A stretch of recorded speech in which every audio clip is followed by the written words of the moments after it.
같은 하나의 사물을 바라보아도 바라보는 다른 시각이 있기 마련인 것 같습니다. 그래서 시인이자 철학자였던 칼릴 지브라는 자신의 한 시의 끝머리에 이렇게 이야기를 한 적이 있습니다. 낙관론자는 장미꽃만 보고 그 가시를 보지 못하며 염세주의자는 장미꽃은 보지 못하고 그 가시만 본다. 이렇게 이야기했습니다. 같은 장미이지만 누군가는 꽃만 바라보는 사람이 있고 어떤 사람은 가시만 바라보는 사람이 있다는 거예요. 지혜로운 사람은 어떤 사람일까요? 모두를 함께 바라볼 수 있는 사람이겠죠. 우리가 골로새서 말씀을 함께 나누고 있습니다. 골로새라고 하는 도시는 한참 번성하고 있는 라오디게아 그리고 히에라볼리아라고 하는 두 도시 사이에서 점점 더 쇠퇴해가는 도시였다라고 이야기를 나눴습니다. 그 도시 안에 세워진 교회도 그 도시의 상황과 크게 다르지 않았습니다. 안팎의 문제로 바람잘 날이 없던 교회가 골로새 교회였다라고 하는 것이죠. 그래서 한마디로 골로새 교회를 요약하면 소망 없는 도시 안에 문제 많은 교회, 아마 이렇게 이야기할 수 있을지 모르겠습니다. 그런데 여러분, 사실 그것은 골로새 교회를 바라보는 하나의 시선일 뿐입니다. 그렇죠? 또 다른 시선이 있다는 거예요. 그 다른 시선은 하나님의 시선이라고 하는 것입니다. 세상의 시선으로 바라보면 마치 비전 없는 교회인 듯 싶지만 하나님께서는 골로새 교회를 그렇게만 보지는 않으셨다라고 하는 거예요. 한계를 직시하고 문제도 인식하시지만 하나님께서는 그 시선에 여전히 기대를 담아 골로새 교회를 바라보고 계십니다. 꿈을 담아서 바라보고 계시다라고 하는 거예요. 그렇지 않았다면 우리에게 사실 골로새서라고 하는 편지가 남아서 전달되었을 리가 없지 않겠습니까? 그렇죠. 사랑하는 여러분, 저는 바로 이 하나님의 온정어린 시선에 우리의 참 소망이 있다라고 믿습니다. 우리 교회를 향한 참 소망이 있다고 믿습니다. 여러분, 우리가 우리 스스로를 바라보면 우리는 결코 완전하지 않습니다. 우리에게는 많은 연약함과 한계들이 있습니다. 우리는 실수할 때도 있고 실패할 때도 있습니다. 우리는 좌절할 때도 있고 절망할 때도 있습니다. 교회도 마찬가지죠.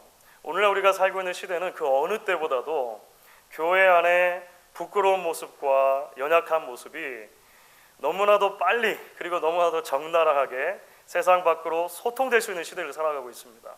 그래서 어느덧 교회가 세상을 염려하고 위하여 기도하기보다 세상이 교회를 염려하고 걱정해 주는 것이 대단히 일반적인 것처럼 보이는 그런 시대를 우리가 살아가고 있다라고 하는 것이죠. 그런데 여러분, 그럼에도 불구하고 우리는 기억해야 합니다.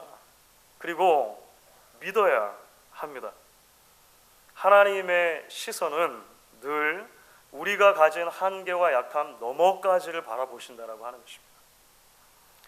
우리의 실패와 좌절과 눈물 속에서도 소망과 비전을 건져 올리시는 것이 하나님의 시선이라고 하는 것이죠. 이게 어떻게 가능할까요? 우리가 이미 골로새서를 처음 함께 나누면서 살펴봤던 것처럼 바울 서신에서 자주 반복해서 사용하는 하나의 문구에 그 열쇠가 있습니다. 그리스도 안에서라고 하는 문구입니다. In Christ, 그리스도 안에서. 무슨 말이냐면 한마디로 예수 때문이라고 하는 거예요. 예수 때문에. 우리 때문이 아니라 예수님 때문에 하나님은 꿈을 이룬 듯한 곳에서도 비전을 보시는 것이고 절망 속에서도 소망을 보시는 것이죠. 여러분, 그래서 우리가 받은 구원에 대해서 바울이 골로새서 설명할 때 우리가 지난 시간에 함께 나눴던 말씀인데요. 골로새서 1장 13절 14절에서 이렇게 설명을 해주었습니다. 여러분 기억나시면 같이 한번 읽어보도록 하겠습니다. 그가 우리를 흑암의 권세에서 건져내사 그의 사랑의 아들의 나라로 옮기셨으니 그 아들 안에서 우리가 속량 곧 죄사함을 얻었도다. 흑암의 나라에서 아들의 나라로 옮겨진 것, 그렇죠. 이 놀라운 소망 때문에 하나님이 우리를 하나님의 자녀로 계속해서 보아주신다는 거예요. 여러분, 오늘 이제 우리가 함께 읽은 말씀은 사실 어떤 학자들은 초대교회 그리스도인 공동체 교회 안에 찬양이었다라고 말하기도 하고, 또는 그 찬양의 일부를 채택했다, 조금 변형해서 사용했다, 뭐 이런 여러 가지 말을 하는데요. 조금 그래서 어려운 내용들처럼 보이는 부분들이 있습니다. 조금 그리스도에 대해서 신학적인 것처럼 설명되는 부분들이 있기 때문에 그런데요. 오늘 우리가 함께 읽은 본문은 이 예수님, 이 아들이 어떤 분이신가를 설명해 주는 것입니다. 아들의 나라로 옮겼다고 하는데 이 아들은 어떤 분이신가? 오늘 말씀 가운데 크게 두 개념으로 설명을 하는데, 하나는 예수가 보이지 않는 하나님의 형상이다 라고 하는 것을 설명하죠. 또 하나는 그리스도가 몸인 교회의 머리다 라고 하는 것을 설명합니다. 우리는 이 두 예수의 예수 되심, 예수님의 정체에 대한 바울의 소개를 통해서, 설명을 통해서 하나님이 저와 여러분을 어떻게 바라보시는가, 하나님이 우리 교회를 어떻게 바라보시는가에 대한 특별한 그 시선을 다시 한번 더듬어 갈 수 있게 되는 것 같아요. 오늘 그래서 이 부분들을 조금 더 살펴보면서 하나님이 우리에게 주신 은혜를 나눌 수 있으면 좋겠습니다. 오늘 말씀 가운데 예수는 어떤 분이신가, 그 아들은 어떤 분이신가를 설명할 때 보이지 않는 하나님의 형상이다 라고 하는 표현을 바울이 사용했습니다. 보이지 않는 하나님의 형상. 남녀가 만나서 연애를 합니다. 그러면 많은 경우에 서로 사랑을 확인하고 싶어 할 때가 있습니다. 그렇죠? 그러면 종종 자매들이 묻습니다. 자기 나 사랑해? 그런 거 한 번도 안 해보셨어요? 자기 나 사랑해 묻습니다. 그러면 이런 대답이 돌아오죠. 응, 사랑해. 그러면 다시 이렇게 묻습니다. 얼만큼? 점점 형제의 마음이 불안해지기 시작합니다. 아이, 많이 사랑하지. 이렇게 그냥 말합니다. 또 다른 대답이 돌아오는 거예요. 그래? 근데 왜 진심이 안 느껴지지? 그냥 하는 말 아니야? 형제의 마음의 불안함을 넘어서 답답해지죠. 참 답답하네. 내 마음을 꺼내서 보여줄 수만 있으면 좋겠는데, 뭐 이런 생각을 하게 되는 거죠. 한 번도 그런 생각 안 해보셨습니까? 내 마음을 꺼내보면 좋겠는데. 여러분, 왜 이런 일이 생기냐면 사랑이라고 하는 것은 그 자체로 추상적인 개념이기 때문에 그렇습니다. 실체는 분명히 있는 거예요. 사랑이 없는 건 아니에요. 하지만 추상적인 실체입니다. 사과를 달라고 하면 사과를 꺼내서 보여줄 수 있어요. 바나나를 달라고 하면 바나나를 꺼내서 줄 수 있는 거예요. 왜냐하면 그것은 실체가 있기 때문에 그렇습니다. 그런데 예를 들어서 사랑과 같은 개념은 구체적인 실체가 없는 개념인 거예요. 그렇죠? 그래서 이런 구체적인 실체가 없는 추상적인 개념들은 이것이 실제로 표현될 때, 구체적으로 표현될 때 비로소 그 의미를 갖게 되는 경우들이 많이 있습니다. 예를 들어서 손을 꼭 잡아주는 행위, 꼭 안아주는 행위, 귀 기울여서 경청해주는 행위, 따뜻하고 부드러운 말로 속삭여주는 행위, 마음이 담긴 선물을 주는 행위, 뭐 이런 구체적인 실제적인 행위들을 통해서 그 사람의 개념이 비로소 의미 있는 것으로 다가온다는, 이렇게 설명을 다 하고 나니까 제가 제일 못하는 것들만 나열한 것 같아요. 이런 것들을 통해서 하여간 확인되는 것이죠. 여러분, 예수님이 보이지 않는 하나님의 형상이다 이렇게 설명해요. 사실 좀 어려운 개념이에요. 어려운 개념을 설명하려고 제가 이 얘기를 하는 것입니다. 예수님이 보이지 않는 하나님의 형상이라고 하는 것은 무슨 말일까요? 가장 쉽게는 이렇게 이해할 수 있을 것입니다. 예수님은 하나님의 가장 구체적인 표현이다. 그렇죠? 하나님의 가장 구체적인 표현이 예수님에서 나타났다. 이렇게 이해할 수 있을 거예요. 그러면 왜 하나님은 예수님 안에서 표현되어야만 하냐라고 하는 것이죠. 하나님은 분명히 존재하시는 인격적인 하나님이시지만 눈에 보이지 않기 때문에 그렇습니다. 성경은 그런 하나님을 영이라고 표현해요. 하나님은 시간과 공간에 제약을 받는 분이 아니십니다. 하나님은 그래서 변하는 분이 아니신 거예요. 그런데 우리는 시간과 공간에 제약을 받아요. 우리는 늘 변해요. 그래서 늘 시간과 공간의 제약을 받고 변할 수 있는 우리는 그 하나님을 다 이해하지 못하는 거예요. 하나님과 교제하기가 힘든 거예요. 하나님을 다 만날 수가 없다라고 하는 것이죠. 그래서 예수님이 하나님의 형상으로 오신 거예요. 하나님을 보여주시기 위해서, 하나님이 어떤 분이신가 하는 것을 우리에게 실체로 증거해 주시기 위해서 예수님이 잠시 시간과 공간 안으로 들어오셔서 우리와 함께 거하신 것이죠. 그것을 성경은 성육신이라고 말합니다. 그런 예수님을 성경은 그래서 어떤 다른 이름으로 부르냐면 임마누엘이라고 하는 이름을 부르는 거예요. 우리와 함께 하시는 하나님. 하나님을 아무도 본 사람이 없었는데 그 하나님의 모든 영광이 예수 안에서 나타났다는 거예요. 실제적인 표현으로 나타났다는 거예요. 그런데 여러분, 예수님이 보이지 않는 하나님의 형상이라고 하는 말에는요, 또 하나의 중요한 진리가 담겨 있습니다. 사실 성경에 하나님의 형상이라는 말이 이전에 어떤 다른 대상을 향해서 사용된 적이 있기 때문에 그래요. 여러분 혹시 기억나는 대목 있으십니까? 도대체 어떤 대상을 하나님의 형상이라고 성경이 불렀을까요? 사실 그게요, 사람입니다. 사람. 사실 우리입니다.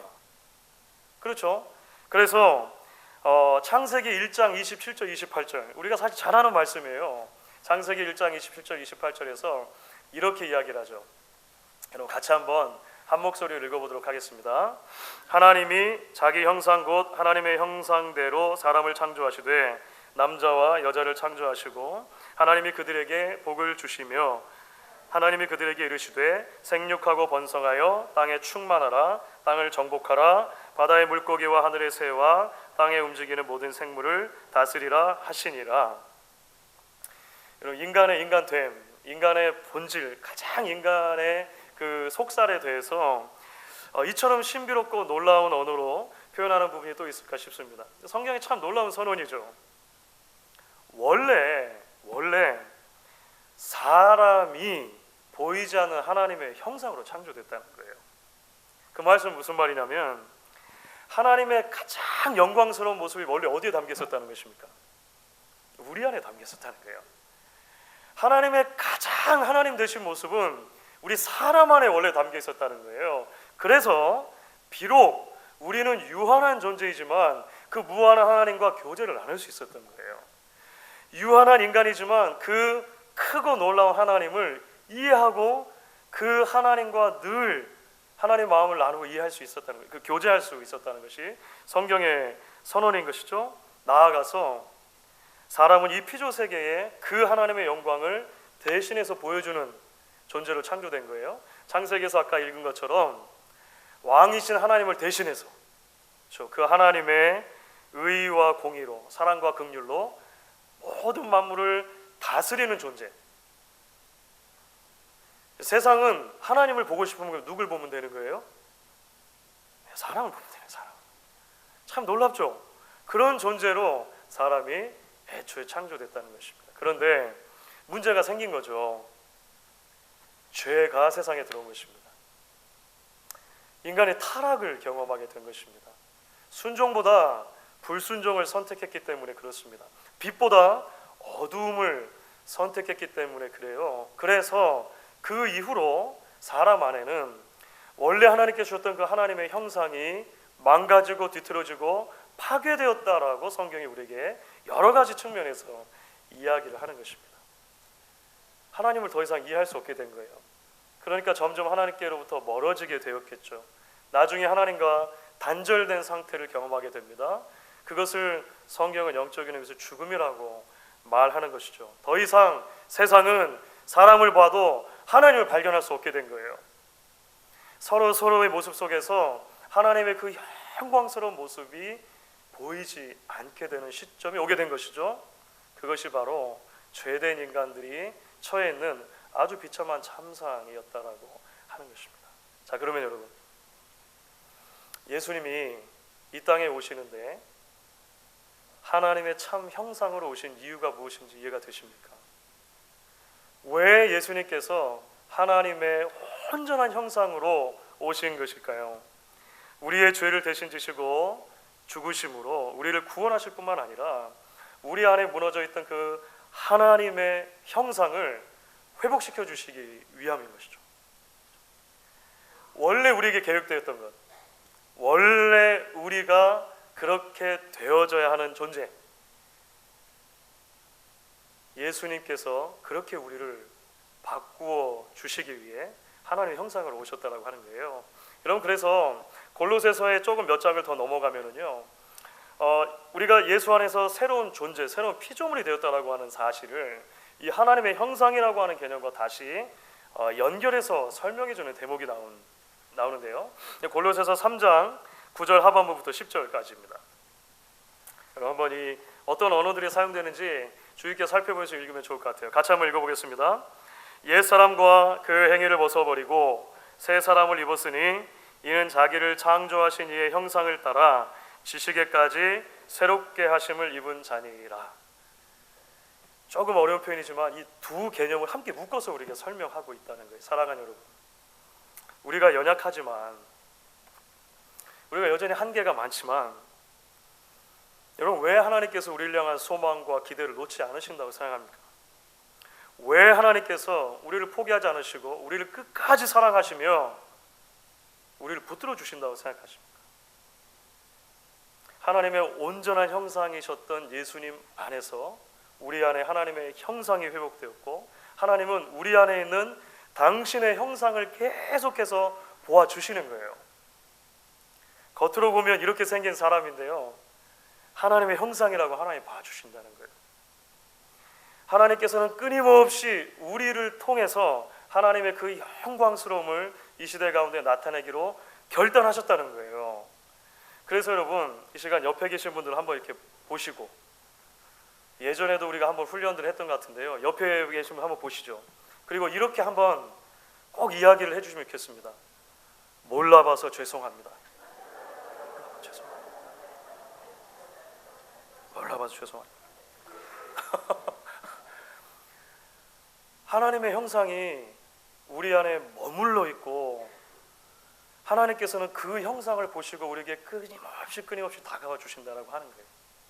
자, 그래서 여러분, 이제 예수님의 하나님의 온전한 형상이라고 하는 이 말씀이요, 자연스럽게 예수님이 어떤 분이시지에 대한 오늘 그 또 다른 소개로 연결이 됩니다. 그 두 번째가 뭐였냐면, 예수님이 몸인 교회의 머리다라고 하는 개념이 등장했죠. 몸인 교회의 머리다. 보이지 않는 하나님의 형상이신 예수님께서 죄인을 구원하시고 그 안에 하나님의 형상을 회복시켜 주신 다음에 가장 먼저 한 일이 무엇인지 아십니까? 그렇게 회복된 하나님의 사람들, 하나님의 형상을 간직한 이들을 모아서 공동체를 이루신 것입니다.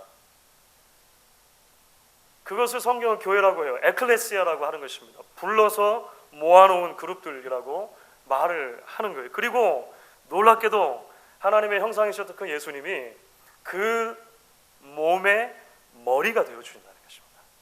머리가 되어주신다. 그렇죠. 여러분, 예수님이 몸인 교회의 머리가 된다라고 하는 말을 여러분 어떻게 이해하십니까? 이해가 될 것 같기도 하고 잘 안 될 것 같기도 하고, 그렇죠. 사실 좀 어려운 개념이죠. 성경 안에서 이것이 다양하게 설명이 됩니다만, 적어도 오늘 우리가 함께 읽은 본문 안에서, 골로새서 본문 안에서 그것을 몇 가지로 설명되는 것을 우리가 발견해낼 수 있습니다. 가장 먼저는 예수님이 교회 머리다라고 하는 것을 이렇게 설명할 수 있을 것 같아요. 교회는 머리 되신 예수님 안에서만 그 존재 의미를 갖는다라고 이해할 수 있을 것입니다. 자, 이게 여러분 무슨 말일까요? 오늘 18절 말씀을 보면 이런 그 설명이 되어져 있어요. 오늘 본문의 18절 말씀도 여러분 같이 한번 읽어보도록 하겠습니다. 그는 몸인 교회의 머리시라. 그가 근본이시오 죽은 자들 가운데서 먼저 나신 이시니 이는 친히 만물의 으뜸이 되려 하심이요. 몇 가지 단어들이 등장하죠. 그가 근본이라는 것입니다. 그가 첫 열매라는 것입니다. 그가 으뜸이라는 것입니다. 예수님이 교회의 머리다라고 하는 것은 그런 의미다, 이렇게 설명을 하는 거예요. 여러분, 사람은 머리 없이 존재할 수 없습니다. 우리 몸에는 없으면 불편하기는 해도 살아갈 수는 있는 여러 지체들이 있습니다. 예를 들어서 팔다리가 그렇겠죠. 뭐 눈과 귀 같은 것도 그렇게 예를 들 수 있을지 모르겠어요. 팔과 다리가 없으면 굉장히 불편하긴 할 것입니다.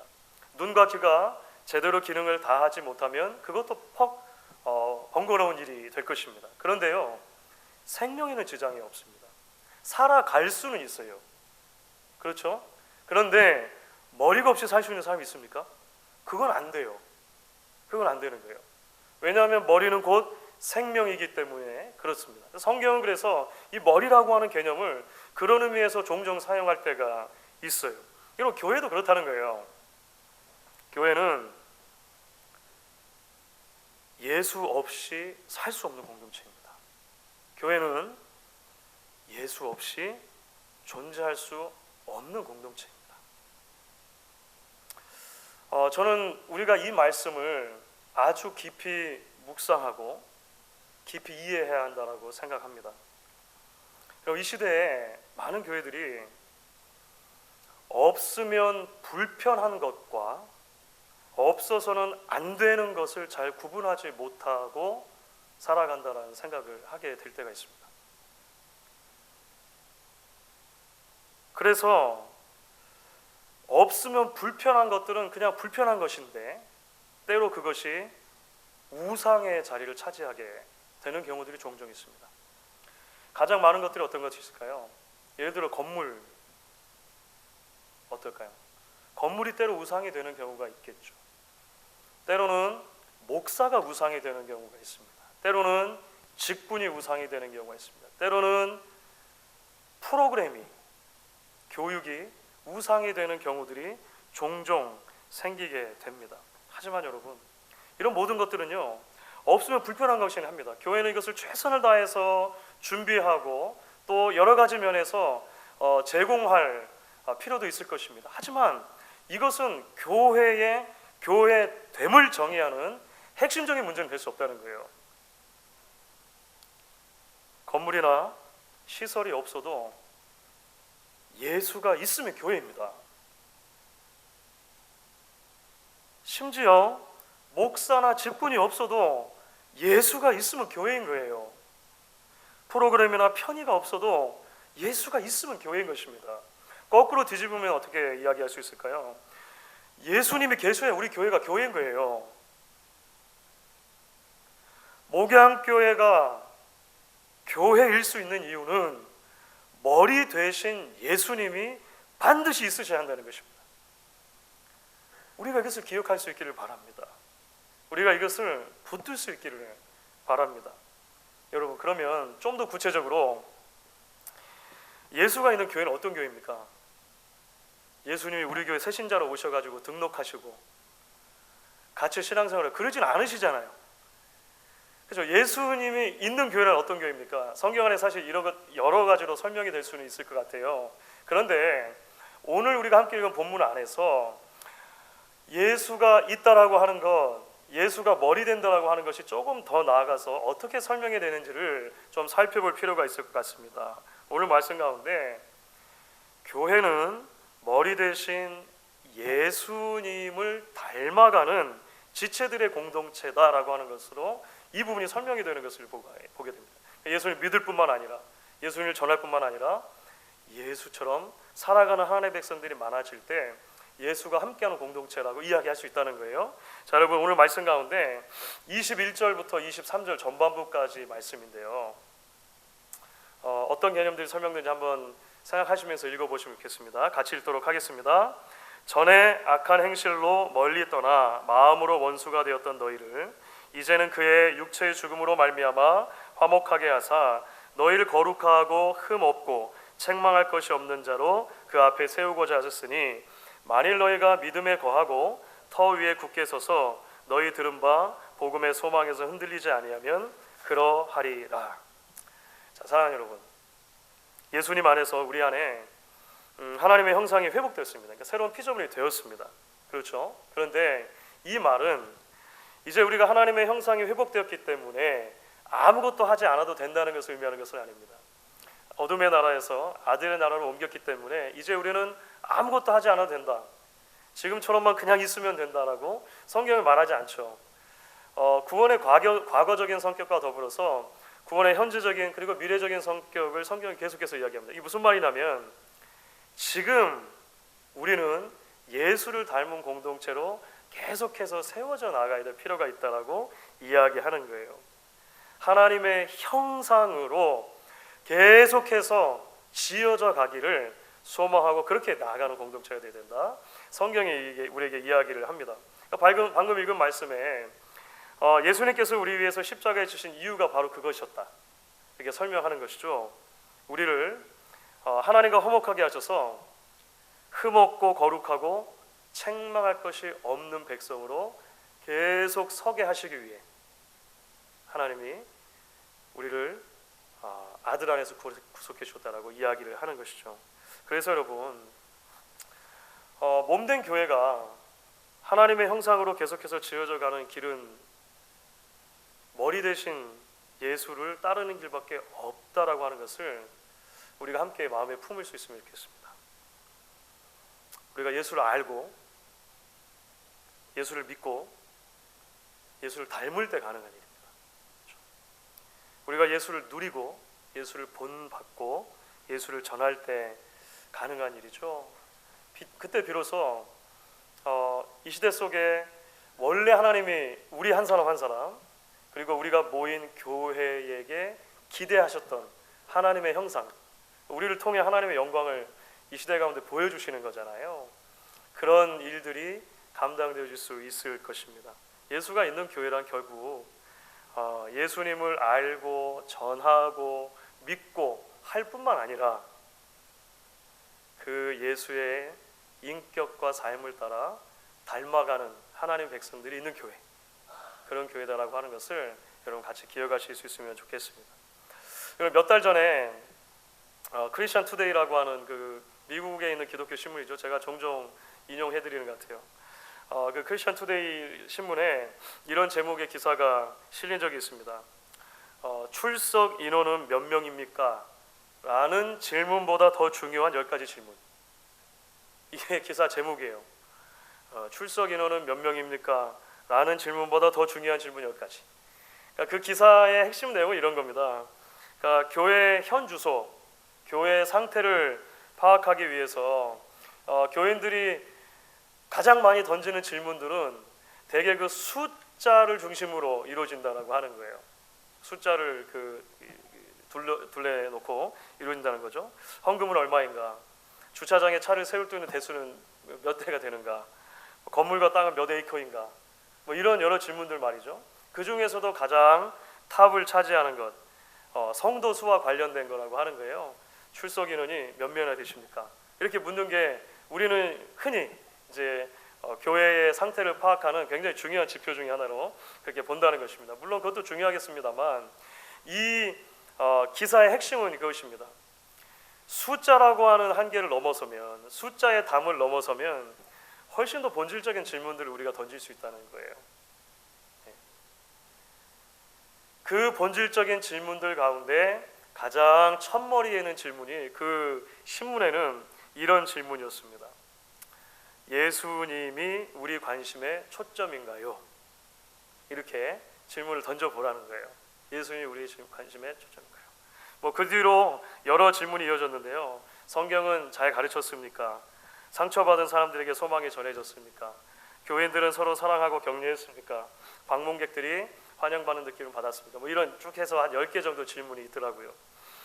제가 그 기사를 보면서 참 많이 반가웠습니다. 말씀드린 대로 교회의 영적인 현 주소는 결국 몸인 교회가 머리이신 예수께 어떻게 연결되어져 있느냐의 가장 중요한 핵심이기 때문에 그렇습니다. 주 안에 사랑하는 여러분, 언젠가 말씀드린 대로 그리스도인들은 성경을 읽지만 세상은 그리스도인들을 읽습니다. 오늘 말씀을 우리가 붙들고 예수님 안에서 회복된 하나님의 형상으로 그리고 예수를 닮은 주의 몸으로 날마다 세워져 갈 수 있기를, 그런 저와 여러분 될 수 있기를, 또한 우리 교회가 될 수 있기를 주의 이름으로 간절히 축원하겠습니다.